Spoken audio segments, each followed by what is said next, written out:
That was much more fun. Yeah, it was. We just wrapped up our favorite topic. So this week we're talking about daily huddles Hmm. and how much we love them and how we think that every company out there should Should do more of should them. I do think more I of think them. 1 hour of sales calls per day and 9 hours daily huddles is the way to the future. Yeah. Yeah. But actually, no, we were talking about our perspectives on huddles, and if anyone knows us, you can probably understand what those perspectives were. We unpacked, the company side, why they might do it, what their expectations are, but then we unpacked, from where we sit, what that looks like. Yep. Yeah. It was a fun call. This one's been brewing for a while, so it's good to get it done. Look, daily huddles haven't been in our lives for quite some time, but it is still in the lives of a lot of sales pros out there. We talk about there is a time and a place in your journey where it's appropriate and even desirable, but there's a time and a place where it probably or most definitely isn't, and how to potentially handle those conversations if the offer looks great, but there's this catch that you don't like. 5 hours Mm. dedicated to these calls that you just see no value in. How to think about that and have a conversation with the higher ups and maybe have that remove itself from the equation. So, yeah, we went deep as always, some examples, some tangents. That was a good call. Perfect. And if you have any questions, chuck them down below. But enjoy. Yep. See you then. But why don't we try and talk about exciting stuff, even if it's a bit risque and a bit, because that's exciting to talk about. Like I really don't want to talk about that one. We're going to go into. Oh, we could talk about huddles. Sure. You're nervous. You just said talk Oh, about no, things that are a little bit no, risque. no. Okay, so James, you and I have degrees of fame or infamy in some circles for our position on daily huddles. Um, we haven't done an episode on daily huddles yet, so I think we should. Mm. And we may upset or annoy or challenge some people's positions and thoughts, but that's okay. Mm. They're welcome to reply, and we might even get them on for a chat if that's appropriate as well. So, Mm. what are your thoughts? Should we talk about daily huddles? Yeah, let's talk about huddles. Uh, huddles are just this weird thing that seem to exist only in sales. And Hmm. correct me if I'm wrong, I can't think of any other position whereby every morning, maybe team related. Um, I think team. maybe in maybe some factories or automation, like production lines or, you know, and just saying those words. This is probably a little unfair to some work in those spaces, but it's sort of low skilled, big difference between the boss and the employees. Big hierarchy, power sort of dynamic play. Um, But I they'd be think they'd that's be the ones the that come to thinking mind. behind even sales huddles, though. So I Sure, think I there's the expectation that the salespeople aren't going to do what they're meant to do. So you have to get them together and as you say, sing Kumbaya every morning and, let's go over this. And you watch the sales manager on a pedestal talk about themselves and what they used to do in the good sure. old days. Sure, they can look like that. I mean, there's many different types of sales meetings and managers and huddles, and if you speak to all those that love huddles, they'll all say the same thing. Oh, it's different on mine, and my guys get so much value from it; they want to be on it, and we're building a good team culture here. They'll all say a version of that. And look, there is a time and a place where a sales huddle can be appropriate and even needed, and there's certainly a time and a place when it's the opposite of that. I think you and I, our feelings are strong on the second category, not the first one. So maybe we should talk about that. Mm. So we'll add a caveat to this. If you Mm. are brand new to sales, you've never Hmm. sold before, and you're working with a company and they understand that you're brand new and it's going to take a little bit of time to get you where you need to go, I don't think you're exempt from huddles. You need to learn, and there is a lot that you need to learn, and you're going to have a lot of questions. So it helps having that lifeline. Yeah, I think when a company has willingly or intentionally taken on team members, or the whole team is like that, then a lot of them, and I think this is actually a good thing, incorporate elements of sales training and support and coaching and reviewing and whatever you want to call it into those huddles. And I think at that stage of the journey, that's a good thing. Presuming the people doing it are capable, of course. And there's also some osmosis to it as well, in the sense that you're rubbing shoulders with and you're part of a conversation in a community with guys and ladies that are ahead of you in the journey.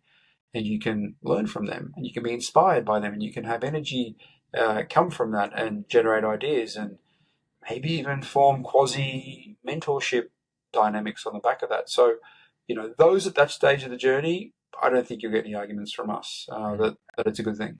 We're more interested in those that are beyond that stage, though. So then it gets to this resistance point where all sales teams are set up in the structure that salespeople are not going to do what they need to do, or they don't know what they need to do. So you see a lot of offers and sales managers, they get to this point where they think, why can't I just get the good salespeople? Or why do I get people that, maybe they're inexperienced or maybe they don't do what they need to do? It's because setting up a team environment where you have mandatory huddles every day, the majority of the salespeople, when they've got to the point where they can spot their own problems and solve their own problems, they don't want to waste an hour block every day, because that is a massive opportunity cost to them, as well as it's really boring. There's no point sitting through a meeting just for the sake of sitting through a meeting to keep your manager happy. That for me, that's too employee mindset. It just doesn't make sense to me. Sure. I mean, you kind of can't have it both ways. I mean, if you embrace the concept of 1099 over W2 using American parlance, which is effectively, contractor versus employee, W2 being employee, 1099 being a contractor.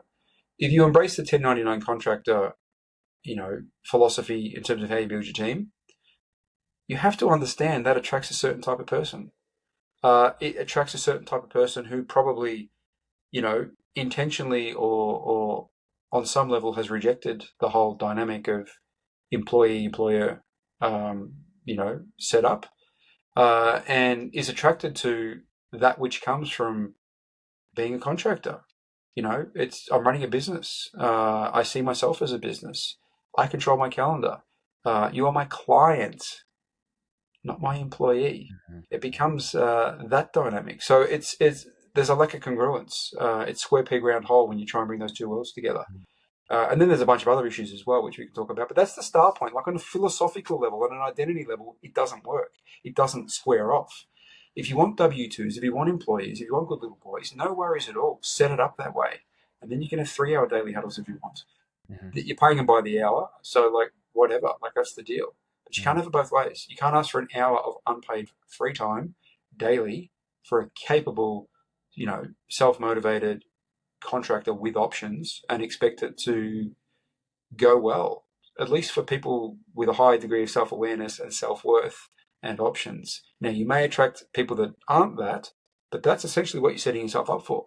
You're not going to get the creme de la creme because they're aware of their self-worth and their options. You may get the C players though. What you said then a few times, options.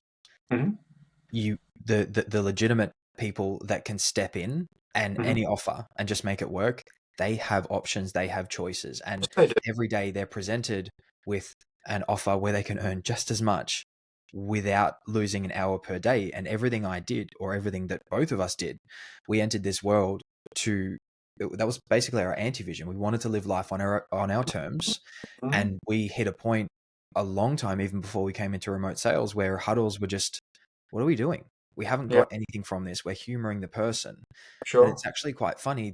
A lot of those sales managers that say, my huddle's different. People love it. This. If you speak to anyone in their team, they're just playing games on the huddle with their camera on. Maybe they're playing just computer games and that sort of stuff during the huddle and muting themselves. It's not different.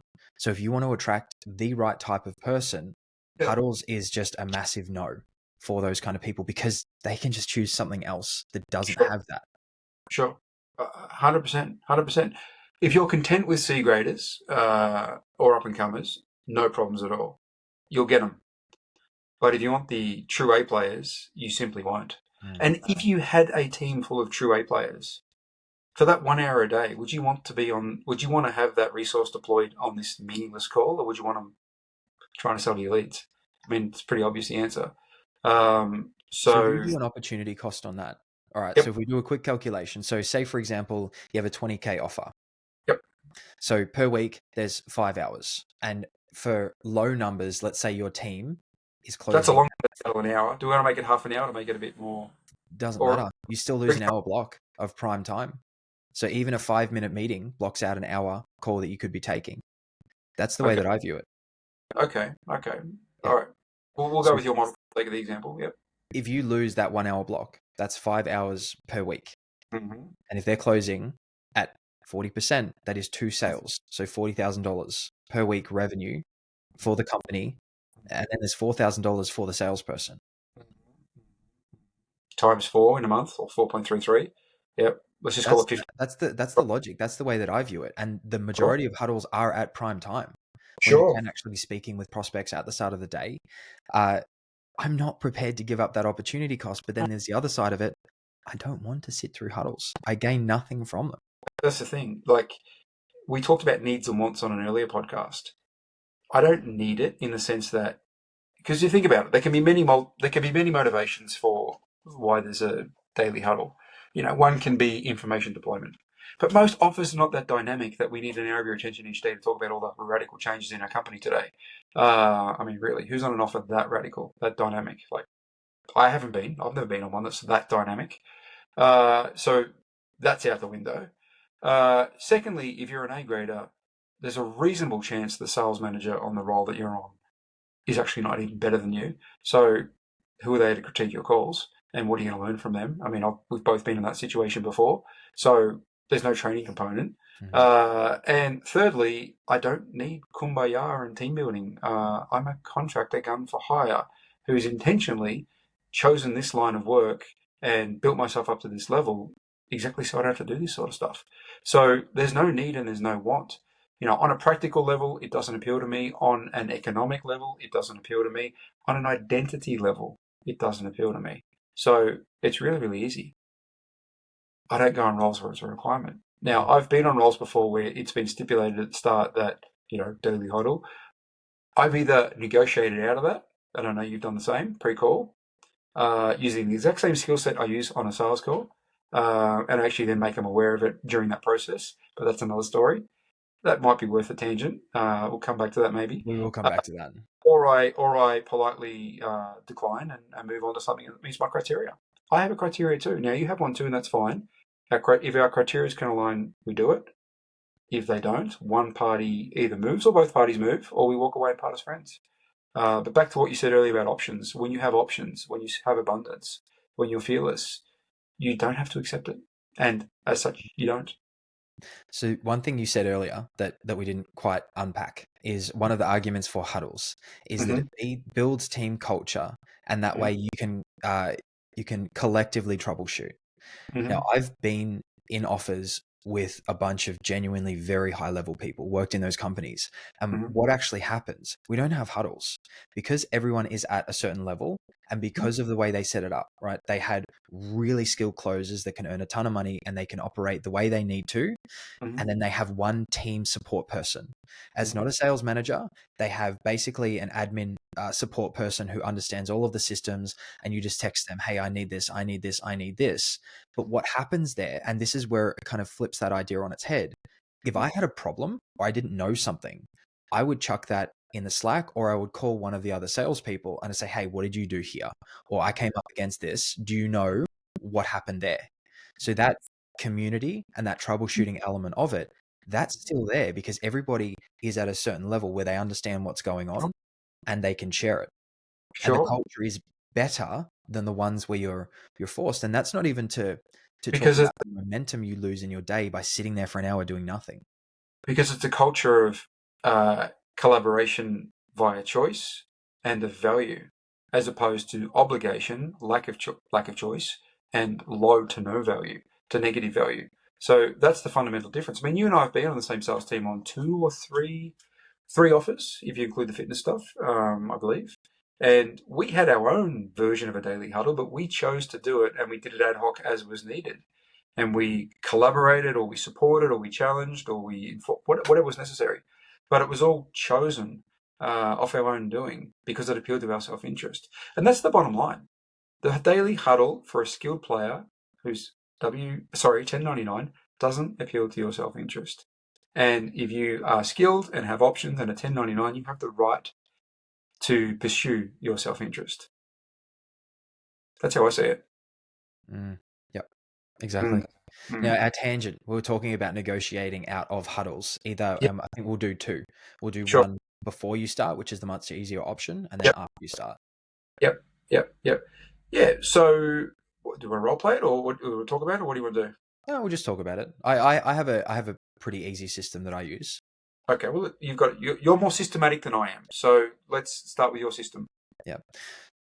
This also comes off the back of you being able to talk to them. So if you're going into this job and you're applying for it with 150 other people, it's a little bit more difficult to do. But if you've built some kind of relationship with them, it makes it easier. But regardless of how you go in, Can I I just ask, there's a tangent call for another day on how to separate yourself from 150 others if you're going yeah, process. That's a different yeah, conversation, but it probably different warrants a call. yeah. Yeah.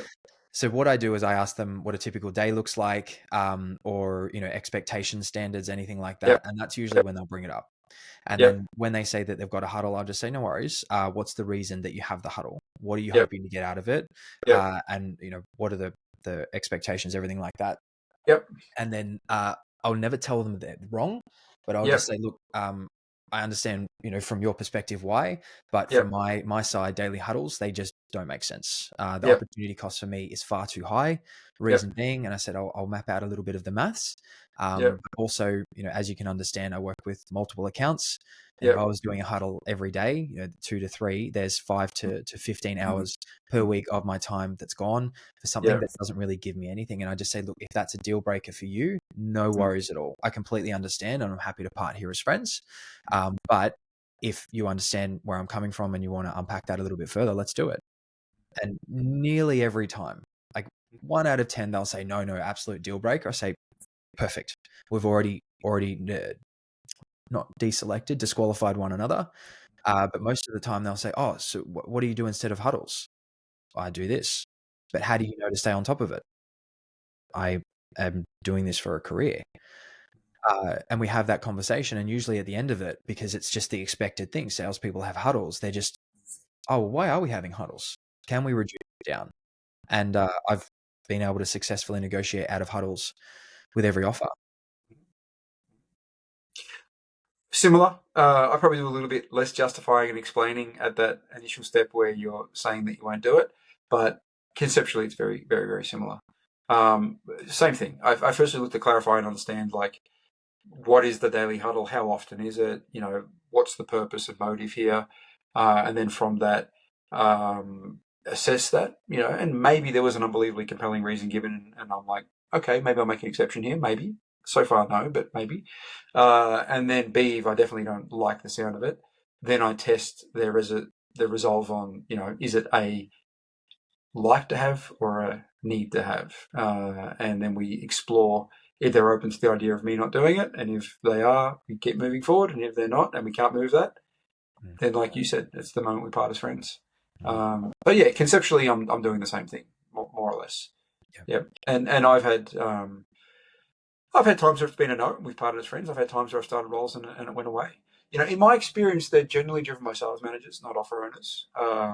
Most offer owners, if they're entrepreneurial style offer owners, often A, they're not experts in sales, and B, they don't, but it just doesn't appeal to their self-interest either. Like, I want to be creating product, or I want to be fulfillment, or doing marketing. Like, I don't want to be spending these sales guys 45 minutes a day. That's why I pay them so much money in commissions. So it's generally, in my experience, driven by sales managers. And that's a whole nother tangent, and I can't say anything here without probably offending every sales manager watching, but often, in my view, it's a way to justify their job. So managers, if you look at the way a manager's life is set up, a manager's life is set up in meetings. It's not necessarily set up all the time by creating. It's hard to manage if you don't actually manage the team, and that's managing 101, to be in a closed environment where you're the kingpin and you run an agenda and you're important and all the attention's on you and blah, blah, blah, blah, blah. I just got no interest in that. There's a reason I rejected corporate. I was in corporate, so were you. There's a reason I rejected that. There's a reason I rejected climbing the ladder. There's a reason I rejected office politics and all that sort of stuff. Like, for me, a sales manager has 2 key roles: hire the right people, then set things up so they have the best chance of performing to the highest level. Yep. So in the case of the people that we're referring to, like, in simplistic terms, get out of the way, but be there and available as needed. That doesn't mean you're not accountable. There can be periodic check-ins and evaluations of your outcomes and conduct of behavior and all that sort of stuff. I'm not saying you're totally unaccountable, but if you need to be micromanaged or motivated, you're not an A player. And with CRMs these days, and how much they can actually track. Whereas 15 years ago, that wasn't as it was now. So you can't log into you couldn't log into a CRM then and see, oh, James is working on this is how much revenue he's done this month. This is where he is this week. Not that you have to track in that amount of detail, but you'd have a sales meeting every morning. Like, what are you working on at the moment? Do you need any support? Do we need to order anything? Whereas now it's all automated. And a sales manager can just look at one glance. And if the system isn't set up that way, again, the sales manager's not doing what they need to do. Yeah, 100%. 100%. So we're in agreement. I'm sure a lot of people will disagree with that. Feel free to put that in the comments. I know there's people that love it. And look, there are many ways to success and happiness in this game. Like, if you enjoy sales, daily huddles, free, unpaid, go for it. But you won't find us two on those offers. I have a weekly huddle on the Peter offer I still sell for. We meet for 30 minutes every Monday. And that's okay. Like, I'll really, the same concepts are in play, but I'm willing to acquiesce on 1 30-minute meeting a week. But it's also a chance, it's also a platform for us to give feedback to the person that we meet with, market intel, and that makes its way to marketing. And sometimes we set up meetings that on the back of that where we brainstorm like some tweaks we can make or adjustments, which appeals to my self-interest on 2 levels. It appeals to it because it often means more leads and better sales, and more sales, of course. So I'm motivated on that regard. But secondly, it enables me to be involved in conversations that ultimately shape the offer. And, that's a good thing from an economic point of view for the reasons I just said, but it's also a good thing from an experience and confidence set in terms of just, becoming more powerful and more agile and more aware and capable in this game of online sales and marketing that we're playing. I enjoy it. And it's very satisfying when maybe an idea that you had goes to marketing and is implemented, works well. It's very satisfying. It's fun. It's sort of gamesmanship. So I'm happy to do 1 30-minute meeting a week. Obviously, as needed in emergency-like situations, fair enough, but that's it. I haven't seen compelling reasons for it to be beyond that. And the one thing that's always just blown my mind is typically with Australian closers and salespeople, they might be selling for a US B2C company who cannot, for the life of them, get anyone to work past 4 p.m. when the majority of their prospects are available. Now, 2 p.m. Pacific is 7 a.m. Australian. So Australian mornings are prime time for US B2C, but because of mandatory, and I've seen this way too many times, it's stupid, just because you as an Australian can't go to a huddle at what would be between midnight and or 11 p.m. and 3 a.m. Australian time, they are putting themselves out of a very good salesperson who can solve a very specific problem that they have. And when I would sell on US offers, this is a question I get asked a lot by people in Asian countries in Australia, is will they accept you part-time?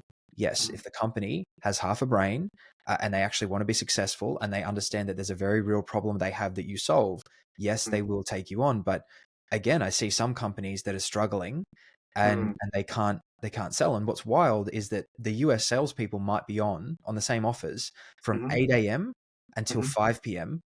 But with me selling from 5 p.m. US time to about 9 p.m., I would close more than they would the whole day, because I'm getting people when they're home from work. They're relaxed. Maybe they've had a busy day. Yeah, I get it. Totally get it. It's nuts. It's crazy. I mean, it's crazy. Look, I haven't even told you about this, but I'll share it. I'm in conversations right now with what could become another account that I sell on. So about 2 weeks ago, a guy that I worked on a crypto offer with about 3 or 4 years ago, and him and I have stayed close, and I like him, I trust him, I respect him, all that stuff checks out. He reached out to me about 2 weeks ago and said, the crypto offer I'm on is booming, and we need some guys.